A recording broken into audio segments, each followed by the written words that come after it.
Toko Reflex? Yes!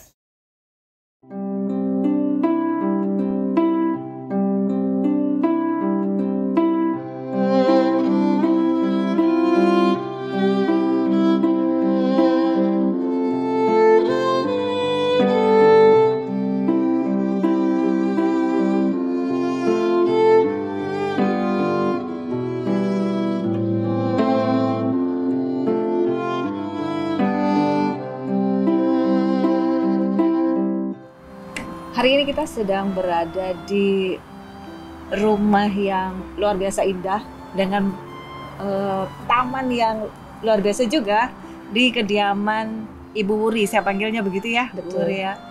Jadi berkaitan dengan Hari Kartini, sore ini kita di tempat Bu Wuri. Yang konon saya mendengar bahwa Bu Wuri ada punya usaha juga yang luar biasa di Kaledonia Baru. Benar begitu ya, Bu ya? Biasa aja sih. Oh, biasa aja gitu ya. Tapi boleh mungkin diceritakan bagaimana pengalaman Bu Wuri dari Indonesia, kemudian ke Kaledonia Baru, kemudian ada niatan usaha sampai sebesar ini. Sebelumnya perkenalkan, nama saya Wuri. Saya tinggal di Kaledonia dari tahun 2007. Semenjak saya tiba di sini, saya langsung berusaha berdagang pakaian khusus wanita. Awalnya saya mempunyai kios kecil di Compact Megastore di kota. Awalnya saya di situ, lalu saya mempunyai kesempatan pada tahun 2010 mengontrak tempat usaha di sebelahnya di Compact Megastore juga. Sampai saat ini. Lalu bisnis saya berkembang di pakaian wanita. Saya mulai merambah ke Kone, ke utara. Di Kone itu saya mempunyai butik khusus wanita satu, dan satu lagi untuk anak-anak dan dewasa pria. Oke. Jadi awalnya memang hanya menjual untuk pakaian wanita awalnya. Oke. Kenapa pilihannya di pakaian wanita? Apa juga yang membuat Bu Wuri berpikir bahwa dan punya keyakinan bahwa di sini di Nomea Ibu jual pakaian-pakaian wanita dan itu laku? Pasti ada dasarnya pemikirannya itu apa? Ada survei dulu kah atau seperti apa yang dilakukan? Waktu pertama kali saya ke sini, saya melihat pangsa pasar untuk baju wanita. Oke. Saya bisa bermain. Karena saya lihat jauh banyak waktu seperti dulu ya, mirip seperti Indonesia. Saya sempat ambil di Indonesia, cuma masalahnya waktu itu ukurannya kecil. Di Indonesia kan banyak kan size-nya one size, tapi kan ukurannya kecil-kecil. Jadi saya waktu itu mencari jalan keluarnya. Saya membeli dari Australia. Membeli dari Australia karena ada ukuran. Karena ada ukurannya. Ya. Nah, setelah itu saya coba cari lagi. Saya ke Thailand, saya ke Prancis, saya ke Italia. Terus terakhir ini saya mulai merambah ke Amerika, ke Los Angeles. Itu berarti benar-benar yang fashion ya? Iya. Saya ada melihat beberapa katakanlah model baju kalau misalkan untuk wanita di sini itu hampir kayaknya biasa-biasa aja gitu, atau mungkin karena saya belum melihat secara keseluruhan. Cuman ini yang saya maksud ke yang punya Bu Wuri itu benar-benar yang fashion. Karena saya melihat pasar yang gini, saya mentargetkan itu pelanggan saya siapa. Oke, berarti ada segmen. Iya. Ada segmen. Segmen pasar saya siapa? Pertama, segmen saya pasar saya itu untuk anak muda sampai umur baya yang mereka itu tidak terlalu modis. Dalam artian di sini kan kalau modis-modis sekali sampai pakaiannya tuh seksi sekali ya, terbuka sana sini. Itu pasaran itu ada tapi sedikit. Orang kan masih banyak yang masih malu, masih budayanya masih apa namanya, masih saya nggak mau memperlihatkan area tubuh. Jadi dari situ saya belajar ternyata ada, maksudnya ada apa ya, ada kodenya untuk kita misalkan kita mau santai, kita bisa menunjukkan apa namanya bagian atau misalkan untuk yang setiap hari yang untuk bisa ketemu orang dan mereka masih mau nutup gitu. Itu diperlukan pastinya kayak survei gitu ya. Berapa lama bisa melihat kondisi itu bahwa ini kemudian dikaitkan dengan segmen pasarnya? Itu saya butuh waktu lama, mungkin 5 tahun. Ya. Dan Cukup. saya jatuh bangun. Ya pastinya kayak gitu ya. Jatuh bangun. Kaitannya dengan perizinan dan lain sebagainya. Kalau di sini membuka usaha kan pasti harus ada izin-izinnya, ya kan? Gitu. Itu kaitannya dengan perizinan yang ada di sini bagaimana, Kak? Apakah mengalami kesulitan karena Untuk perizinan mudah. Mudah. Asal kita ada niat dan ada modal. Susahnya itu buat impor. Impor itu tidak semudah yang kita bisa mengimpor semua barang. Jadi waktu awal-awal saya banyak lah namanya belajar gitu ya. Ternyata tidak semua barang tuh saya bisa bawa masuk. Apalagi di Perancis ini terlalu ketat untuk masalah kayak apa namanya merek-merek. Kalau di Indonesia kan kita beli baju banyak banget merek, misalkan kayak Hello Kitty. Di sini kan nggak bisa masuk. Iya, walaupun di Indonesia Hello Kitty tuh Hello Kitty. Cuma kalau di sini nggak bisa, Bu. Di sini ada istilahnya namanya itu ada brand marknya. Jadi kalau ada brand mark itu saya pengimpor resminya. Saya harus minta izin. Apakah saya bisa membawa masuk barang itu ke sini? Gitu. Minta izinnya ke ininya dulu Saya ke apa namanya Maison Mère namanya itu, jadi kayak pusatnya. Jadi saya sekarang ini saya mempunyai merek Desigual. Saya itu minta itu dari Maison Mère-nya itu di Spanyol. Tidak semudah itu. Dan mereka lihat dulu prospeknya bagaimana, terus melihat apakah sesuai dengan apa yang saya jual gitu. Jadi tidak semudah itu. Mengawali bisnis ini pastinya perlu banyak keberanian yang utama dari diri sendiri. Betul, pasti. Kemudian namanya bisnis pasti modal. Iya, betul. Iya. Berarti modal yang diperlukan oleh Buri dalam memulai bisnis ini cukup besar. Cukup besar kaitannya dengan perizinan dan lain sebagainya. Itu butuh pertama aja perizinan, yang kedua sewa tempat. Karena saya itu kan sewa tempat itu saya tidak bisa membeli. Karena di sini sewa tempat, misalkan ada tempat yang strategis, saya hanya bisa menyewa, saya tidak bisa membeli.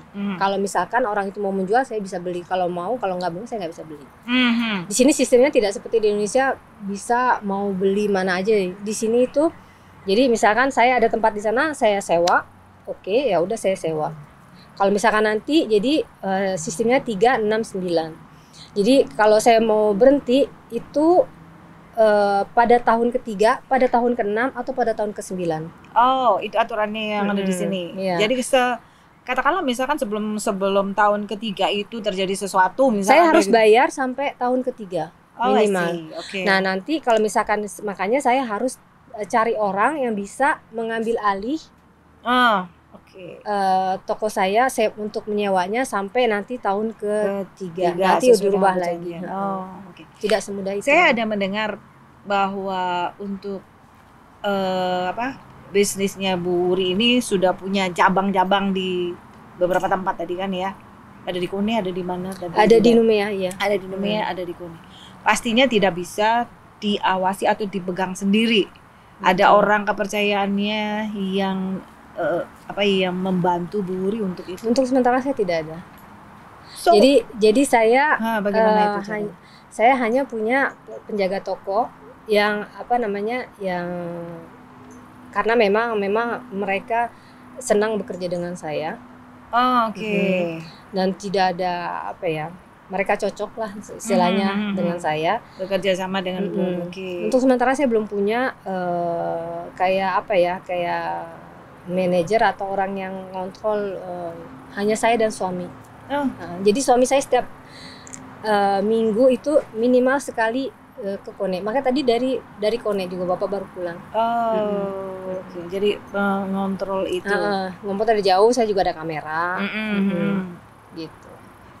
Ada permasalahan nggak kira-kira dengan kepercayaan kepada orang yang bekerja di situ? Pastilah ada. Tapi ya itu sudah bagian dari risiko. Betul.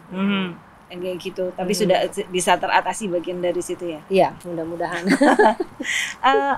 Biasanya kalau membuka katakanlah usaha seperti itu juga ada peraturan-peraturan dari Kaledonia Baru ini yang memang mensyaratkan bahwa seorang pengusaha harus mempunyai atau bisa memiliki katakanlah karyawan atau orang yang dipercaya itu jumlahnya sekian baru bisa itu dikatakan pengusaha, atau gimana peraturannya yang ada di sini? Kalau di sini kita pun sendiri pun sudah dikatakan pengusaha, Ibu. Iya betul. Belum tentu misalkan walaupun kita tidak punya karyawannya kita, walaupun kita tidak mempunyai karyawan tidak masalah yang misalkan saya usaha sendiri dan saya jualan sendiri, saya itu udah pengusaha buat mereka di sini. Dan di sini tuh ada peraturan, saya tidak bisa pegawai itu saya harus mendeklar. Jadi dalam artian saya harus di bidang hukum itu saya harus saya deklarasi ke Kafat. Di sini namanya Kafat. Jadi saya ini penjaga toko saya ini kerjanya di mana, bagian apa, gitu. Dan saya harus laporan juga kayak gitu. Nah, saya harus bayar Kafatnya, seronya, saya harus bayar itu tiap per trimester. Oke. Kayak gitu ya. Oke, Bu Wuri sebagai salah satu contoh dari sekian banyak perempuan Indonesia yang menjadi pengusaha di Kaledonia Baru, itu pasti itu luar biasa ya. Nah, ada nggak kiat-kiat yang ingin Bu Wuri sampaikan? Barangkali ada di antara orang-orang di sekitar sini, orang-orang Indonesia juga yang memang punya keinginan untuk berbisnis gitu. Kalau pertama harus tahu targetnya, siapa yang mau ditarget. Betul. Itu yang pertama. Kalau kita udah tahu pertama targetnya, terus kita semua siapkan apa aja yang mesti apa yang kita siapkan untuk mencapai target tersebut. Yang kedua, jangan patah semangat. Pasti namanya dalam berbisnis itu pasti ada jatuh bangunnya dan harus kuat batin, kuat iman. Iya. Kuat batin, kuat iman. Ada kondisi yang katakanlah yang terburuk ketika mengawali atau memulai perusahaan ini? Ya. Mungkin bisa di-sharingkan?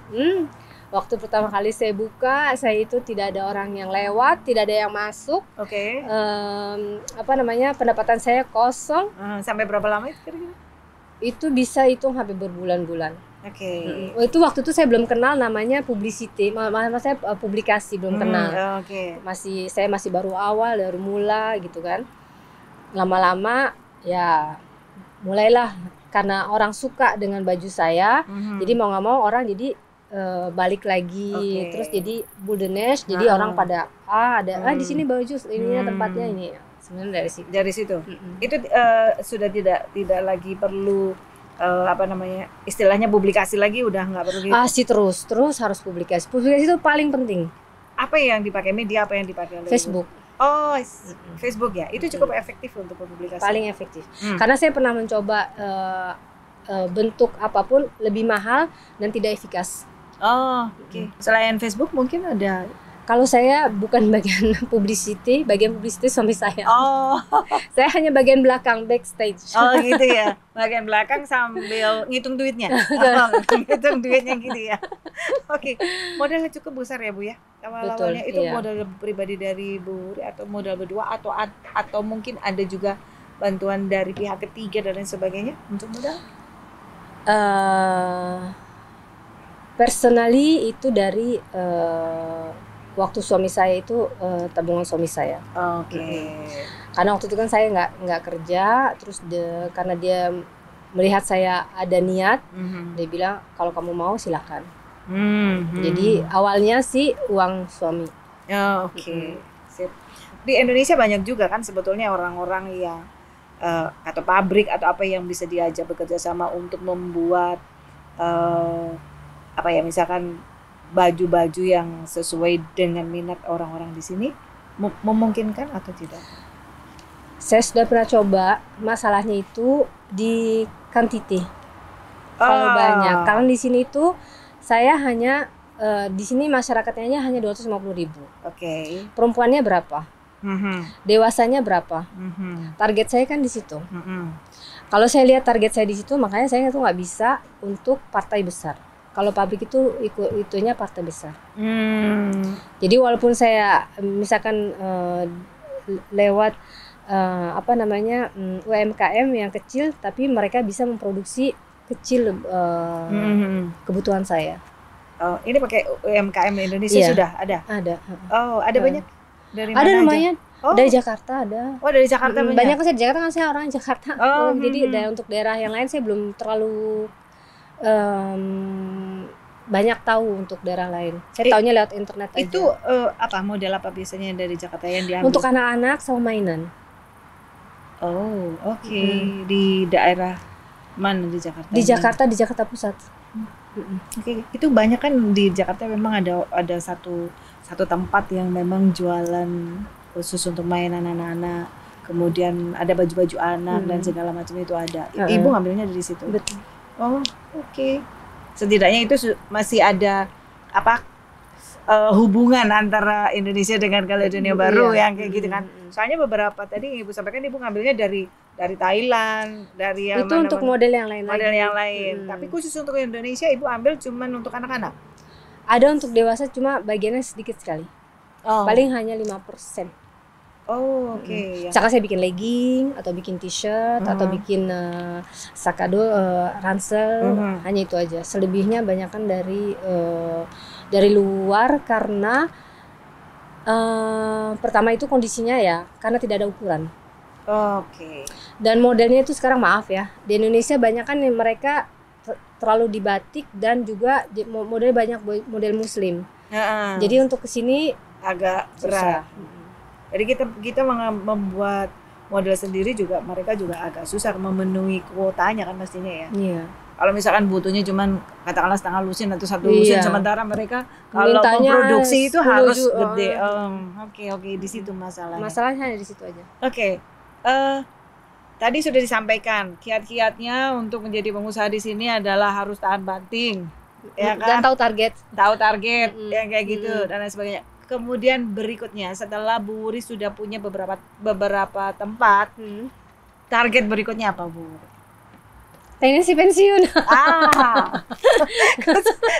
Apa yang tergambarkan oleh pensiun dengan usaha itu yang digambarkan? Enggak, kalau saya sih gini, saya setiap hari tuh selalu belajar dari kekurangan saya. Jadi suatu saat saya akan menemukan susah ya untuk menemukan kesempurnaan. Tapi maksudnya dalam artian gini, saya ingin bekerja tapi praktis dan efisien. Itu yang sedang saya cari dan sedang saya perbaiki. Masih tetap di bisnis ini tapinya. Mungkin dalam kita manusia hanya bisa memperkirakan, tapi namanya bisnis kita nggak tahu. Sekarang ternyata 2 tahun kemarin ada COVID, kita kan nggak ngerti. Nah, gimana kita cara mengantisipasinya? Waduh, nggak bisa pergi, nggak bisa cari barang, orang-orang sini butuh barang, kita harus gimana? Sekarang barang-barang harganya naik, itu semua kita harus bisa beradaptasi. Oke. Iya. Memang tidak gampang. Betul. Tetapi menjadi oke. Kaitannya dengan Kartini. Paling tidak sedikit banyak Bu Wuri tahu tentang Kartini. Wah, betul. Apa yang Ibu ambil dari seorang Kartini kemudian dikaitkan dengan bisnis Ibu sekarang ini? Setahu saya Kartini itu orangnya gigih. Dia benar-benar. Jadi seorang Wuri pun juga gigih ya? Harus. Ya oke. Terus tadi aja ngangkat. Oh gitu ya, kalau bisa ngangkat berat tadi. Oh gigih banget. Antara gigih dan kuat ya. Benar, di sini kan nggak ada porter Ibu. Semua saya kalau misalkan nyewa satu kontainer impor satu kontainer yang saya sama suami yang angkat-angkat barang sendiri. Oh. Itu barang saya di depan, saya angkat-angkat sendiri. Jadi saya udah biasa namanya semua angkat sendiri. Jadi semua saya mesti maksudnya gini, dalam artian kita itu di negeri orang, semua fasilitas tidak semudah di Indonesia. Kita sendiri yang harus bisa beradaptasi dengan keadaan. Makanya saya dan suami beradaptasi dengan keadaan ya seperti ini ya. Kalau misalkan saya harus angkat-angkat, saya angkat-angkat. Gitu ya? Gak pernah encok karena angkat-angkat itu ya? Paling nanti massage. Oh massage saja, oke. Apalagi Bu yang katanya dengan Kartini yang ada mungkin di dalam diri Bu yang membuat saya itu terpesona sih sebetulnya dengan perempuan-perempuan di Kaledonia Baru ini, termasuk sekarang saya ketemu dengan Bu Wuri adalah menurut saya adalah orang-orang yang luar biasa, datang ke tempat baru kemudian berani dan survive gitu ya. Nah ini yang pengusaha ini ngambil sisi Kartininya selain dari yang Ibu sampaikan tadi. Mungkin saya termasuk orang yang beruntung. Oke. Orang yang beruntung. Kalau kita beruntung mungkin juga karena saya orangnya gigih. Saya tidak pernah, dan saya selalu mau belajar dari kesalahan. Saya tidak pernah menyerah. Dan selalu memperbaiki diri. Mungkin itu yang membuat saya bisa seperti sekarang saya ini. Dan beradaptasi dengan segala keadaan. Saya jadi kayak bunglon. Misalkan kalau jadi bunglon. Iya. Kalau misalkan harus hijau, saya harus hijau. Saya harus, kemarin ada COVID, saya harus mengantisipasi gimana caranya untuk perusahaan tetap jalan walaupun ada COVID. Gitu. Oke. Jadi memang tidak semudah yang dibayangkan. Orang kan melihatnya, oh Ibu Wuri gitu. Tapi kan tidak tahu perjuangan saya dari awal sampai sekarang ini saya itu kan orang tidak pasti tahu. Kebanyakan orang melihat cuman pada saat udah jadi, tidak melihat pada saat kita berdarah-darah dan prosesnya untuk bisa sampai seperti ini. Betul. Oke, mungkin yang terakhir ada yang mau disampaikan? Yang mau saya sampaikan, tetaplah jadi diri sendiri. Selalu belajar dari segala kesalahan dan selalu memperbaiki untuk kebaikan kedepannya. Oke, terima kasih untuk semuanya yang sudah menonton hari ini dengan Ibu Wuri yang sangat luar biasa, Kartini yang luar biasa yang ada di Kaledonia Baru. Semangat biasa yang aja luar sih, Bu. biasa. Terima kasih. Sama-sama Ibu. Terima kasih, sukses selalu. Terima kasih Ibu juga, terima kasih.